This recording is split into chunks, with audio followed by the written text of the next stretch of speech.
First வந்து English, English. Okay okay. Apti, apti, அதுக்கப்புறம் அப்புறம் ரீசனிங். இங்கிலீஷில் என்னென்ன கேட்டிருந்தாங்க? Comprehension, cloze test. ஓகே. எதுவும் எதுவும் கஷ்டமாக இருந்துச்சா இங்கிலீஷில்? பர்டிகுலர்லி ஏதாச்சும் ஒன்று கஷ்டம் அப்படின்னா? ஓகே தான். ஓகே தான். எவ்வளோ போட்டிங்க இங்கிலீஷில்?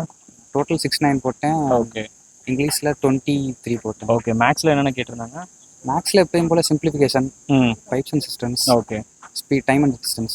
நேற்று வந்து மிஸ்ஸிங் நம்பர், ராங் நம்பர் எதுவுமே வரல. அதுமே குவாட்ரட்டிக் இல்லை. இன்னைக்கு வந்துருந்துச்சா? குவாட்ரட்டிக் ஈக்குவேஷன் இன்னும் வரல. இன்னைக்கு வரல. மிஸ்ஸிங் நம்பர் அது வந்துருந்துச்சு. மிஸ்ஸிங் நம்பர் அதுவும் வரல. அப்போ வேற என்ன கேட்டிருந்தாங்க? வேறு தான் பைப்ஸ் அண்ட் சிஸ்டம்ஸ் கேட்டிருந்தாங்க, சிம்பிளிஃபிகேஷன் கேட்டிருந்தாங்க, ஓகே. டைம் அண்ட் ஒர்க் கேட்டிருந்தாங்க. ஓகே. டிஐயில் ப்ரோ? டிஐயில் டிஐ பை சார்ட் வந்துச்சு. Okay okay. இது கேஷ்லெட் வந்துருந்துச்சா? என்ன கேஷ்லெட் டிஏ வந்துருந்துச்சா? கேஷ்லெட் டிஏ இல்லை, அது வரல. சரி ஓகே. ரீசனிங்கில் ப்ரோ? ரீசனிங் பரவாயில்ல தான் ப்ரோ. பசில் வந்து ஒரு 3 to 4 வந்துருந்துச்சு. Okay. Miscellaneous, blood relation, direction, direction வந்துருந்துச்சு. ஓகே. பிளட் ரிலேஷன் ஒன்று வரல. சரி ஓகே. ஓவரால் எவ்வளோ கொடுத்தீங்க ரீசனிங்கில்? ஓவரால் 24. ஓகே. சூப்பர். நல்லா இருக்கு. All the best. தேங்க்யூ.